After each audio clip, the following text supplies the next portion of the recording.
Assalamualaikum warahmatullahi wabarakatuh. Alhamdulillahirabbil alamin wa bihi nasta'in ala umurid dunya waddin wassalatu wassalamu ala asyrafil anbiya'i wal mursalin wa ala alihi wa sahbihi ajma'in, amma ba'du. Baiklah, saya Hasna Rofihah dengan NIM 241210 dari kelas PAI 2C membuat video ini untuk memenuhi tugas ujian akhir semester genap pada mata kuliah Qiraatul Kutub, yakni dosen pengampu Bapak Muhammad Gilang Ardila Mubarok MPD. Di sini saya akan membacakan kitab Kasyifatus Sajak karangan Syekh Muhammad Al-Jawi Asy-Syafi'i pada bagian faslun fi syuruti sihhatit tayammumi, tepatnya di halaman 148 sampai 151. Saya juga akan menjelaskan isi kandungan dan kaidah nahwiyah yang ada pada makro yang saya pilih tadi. Baiklah, langsung saja. Bismillahirrahmanirrahim. Faslun fi syuruti sihhatit tayammumi. Adapun pasal menjelaskan tentang syarat sahnya tayamum. Syurutut tayammumi, adapun beberapa syarat tayamum, asyaratun itu 10.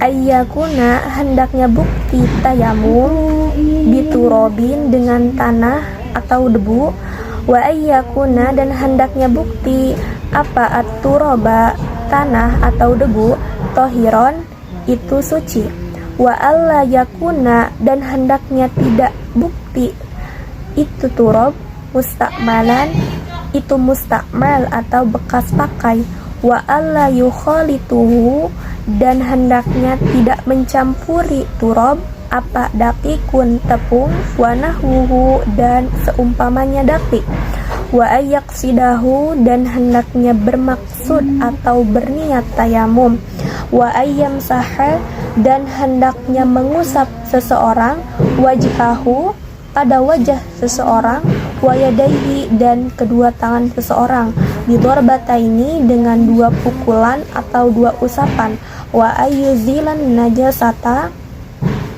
awalan, dan hendaknya menghilangkan najis terlebih dahulu, wa ayyajtahida, dan hendaknya berijtihad seseorang fil kiblati, dalam menghadap kiblat, qablahu, sebelum bertayamum, wa ayyakuna, dan hendaknya bukti apa at-tayammumu tayamum, ba'da dukhulil waqti, itu sesudah masuk waktu, wa ayyatayammama, dan hendaknya bertayamum seseorang likulli fardin, untuk setiap fardu. Nah, tadi setelah saya bacakan pasal tentang syarat sahnya tayamum, saya akan menjelaskan juga tentang isi kandungan yang ada pada pasal tersebut sedikit gitu ya, tentang isi kandungannya. Kan di pasal ini tuh menjelaskan tentang syarat sah tayamum, dimana kalau sebuah syarat itu artinya misalkan sebuah syarat suatu perbuatan, apabila syaratnya itu enggak terpenuhi, itu artinya perbuatannya itu enggak bisa dikatakan sah. Nah, artinya syarat di sini juga harus dipenuhi supaya apa? Supaya tayamum kita itu sah. Ada berapa syaratnya? Nah, ada di sini dijelaskan asyaratun, itu ada 10. Nah, langsung aja ke syarat yang pertama, yaitu ayyakuna diturobin, hendaknya bukti bertayamum dengan tanah atau juga debu. Nah, artinya kalau kita mau bertayamum tuh ya, nggak boleh pakai selain daripada tanah dan juga debu. Misal kita mau bertayamum pakai tepung terigu, nah itu nggak diperbolehkan, karena di syaratnya juga bertayamum itu pokoknya harus menggunakan tanah ataupun juga debu. Nah, kalau selain daripada itu artinya tayamumnya nggak sah. Syarat selanjutnya, wa ayyakuna at-turaba tohiron, hendaknya bukti tanah itu suci. Nah, berarti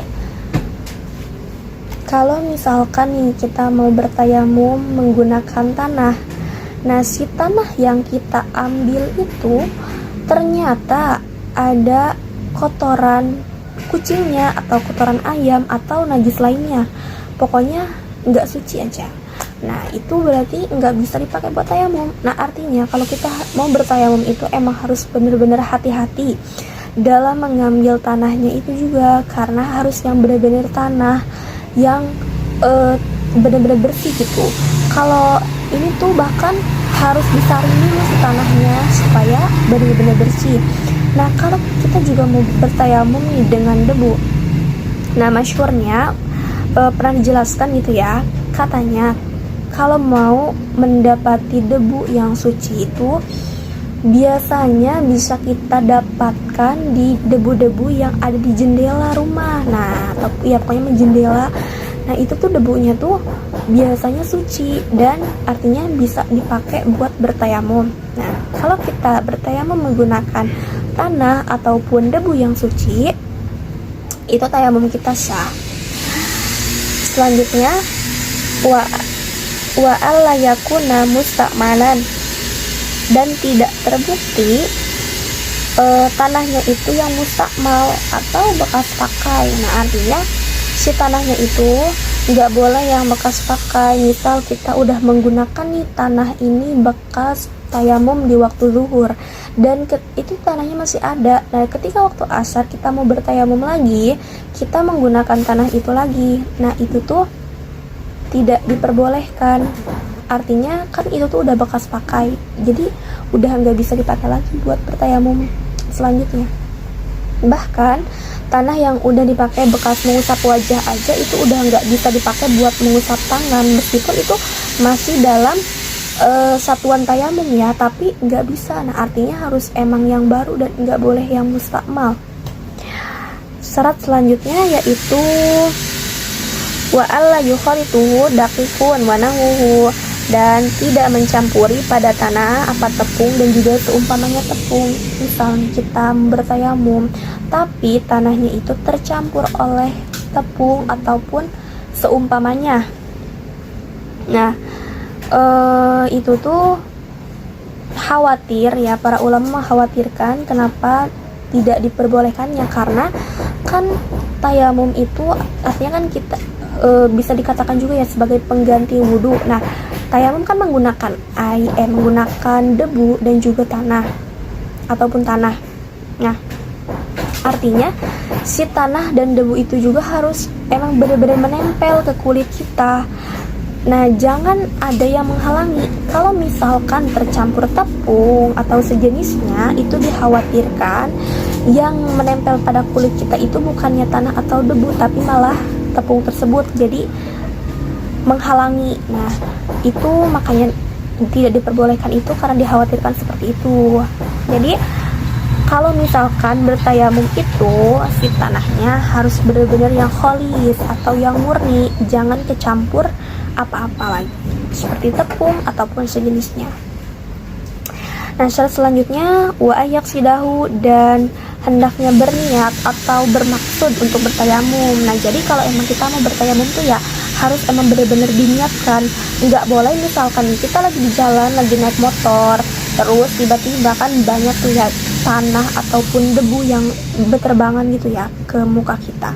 Nah tiba-tiba kita di motor langsung aja berniat kalau ini lagi tayamum gitu ya, karena kan ada debu ataupun tanah yang menempel.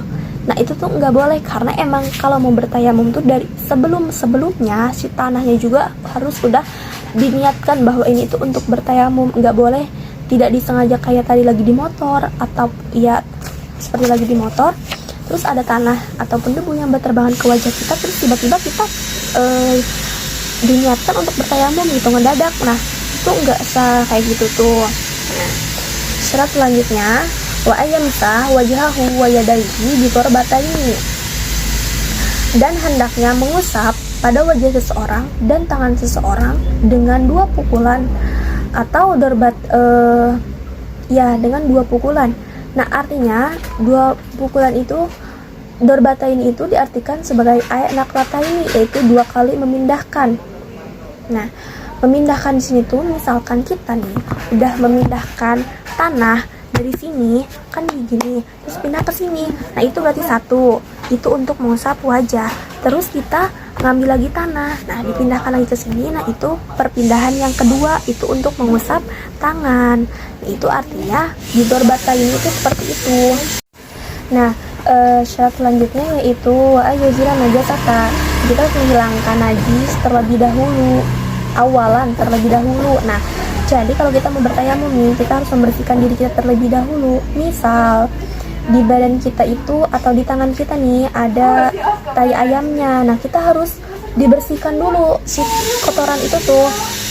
Kan karena tidak ada air ya, jadi bisa menggunakan batu ataupun apa gitu yang bisa dipakai buat mensucikan.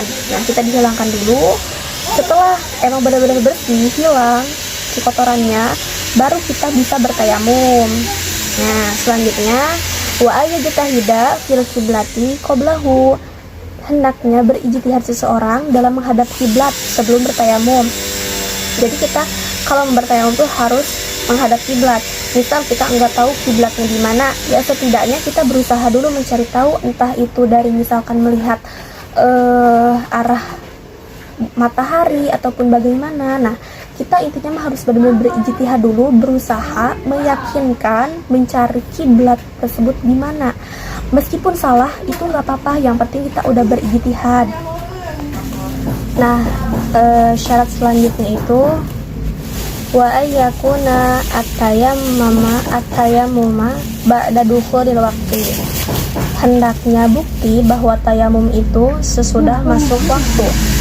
Artinya nggak bisa nih kita mau bertayamum, misalkan mau sholat duhur, itu kita tayamumnya sebelum masuk waktu zuhur, itu nggak sah berarti tayamumnya, karena kita tuh harus menunggu azan dulu. Kalau emang nggak terdengar azan, kita meyakinkan misalkan waktu zuhur itu jam 12 gitu. Nah, artinya kita baru melaksanakan tayamumnya itu setelah jam 12. Nah, karena kalau sebelumnya itu nggak bisa dikatakan sah, karena di sini disebutkan ba'da duhuril waqti gitu. Terus selanjutnya syarat yang terakhir wa ayyatayammama likulli fardin, hendaknya bertayamum untuk setiap fardu. Gak bisa misalkan kita bertayamum di waktu zuhur terus kita dawam tayamum sampai waktu asar, kita nggak tayamum lagi langsung sholat asar. Nah itu nggak bisa, karena kalau tayamum itu berbeda dengan wudhu, nggak bisa didawamin. Kalau misalkan pokoknya satu kali tayamum itu untuk satu kali sholat fardu, untuk satu kali fardu gitu. Kalau mau sholat abis tayamum duhur, nah terus sholat duhur tuh di waktu asar kita bertayamum lagi, nggak boleh pakai tayamum yang bekas duhur, karena disebutkan di kulli fardin, untuk setiap fardu. Nah jadi nggak ada ya namanya dawam tayamum tuh, nggak beda dengan wudhu. Kalau wudhu kan bisa didawamin, kita masih punya wudhu di waktu zuhur sampai asar, kita misalkan masih punya wudhu nih, belum batal, kita langsung sholat, itu bisa kalau wudhu. Tapi kalau tayamum tuh nggak bisa. Nah jadi itu isi kandungan yang terdapat pada pasal faslun fi syuruti sihhati tayamum. Nah di sini saya akan menjelaskan kaidah nahwu yang ada pada pasal tersebut. Nah, faslun itu mubtada, fi syuruti sihhati tayamumi, fi-nya huruf jar, syurutu mudhof, sihhati mudhof ilaih, at-tayamumi itu mudhof ilaih dari kalimat sihatun. Nanti aja ini diketik lagi. Wa alla yukhalituhu asyaratun itu khobar. Wa ayyakuna biturobin. Nah annya nasob, yakuna itu 17. Ini bom lavender ya. yakuna itu fil mudhari mansub, biturobin jar majrur. Wa ayyakuna aturoba tahiron, sama annya nasob, yakuna mansub fil mudhari mansub, aturoba itu fa'il, tohiron itu khobar. 17 diambil 4.000. Dari ayakuna. Berapa? Nah, 13. wa alla yukhalituhu annya huruf nasab, yukhalituhu fi'il mudhari mansub, haknya itu domir. Nah, dakikun fa'il, wa nahuhu itu maktub dari fa'il dakikun. Wa yaksidahu annya huruf nasab, yaksidahu itu fi'il mudhari mansub, haknya itu domir maf'ul bih. Nah, wa yamsa itu sama annya huruf nasab, yamsahu fi'il mudhari mansub. Wajahu wa yadaihi itu dua-duanya maf'ul bih. Idor bata ini itu jar majrur dan juga dhorob. 16 oke. Nah, wa ayyuzilan najasata awalan, wa ayyuzila nya huruf nasab, yuzila sama mansub fi'il mudhari mansub, an najasata itu maf'ul bih. Nah, wa yajtahida nya huruf nasab, yajtahidanya mansub yajtahidanya fi'il mudhari mansub, fil kiblati itu jar majrur muta'alliq dengan yajtahidu. Qablahu itu dzarf zaman menunjukkan waktu sebelum. Nah, wa yakuna tayammumu itu ayakuna fi'il nakis dan isimnya adalah kana. Ba'da duhuril waqti itu zorof dan mudhof ilaih menunjukkan khobar. Wa yatayammama likulli fardin annya huruf nasab, yatayammamanya fi'il mudhari mansub, likulli fardin itu jar majrur yang menunjukkan maksud atau tujuan atau disebut juga goyah. Nah, itu adalah kaidah nahwu yang terdapat pada pasal yang tadi saya bacakan. Mungkin hanya ini yang dapat saya sampaikan. Mohon maaf apabila memang terdapat banyak kekurangan dan ataupun salah penjelasan. Terima kasih kepada Bapak dosen pengampu mata kuliah Qiraatul Kutub. Sekian dapat saya sampaikan. Mohon maaf atas segala kekurangan. Akhirul kalam. Wassalamualaikum warahmatullahi wabarakatuh.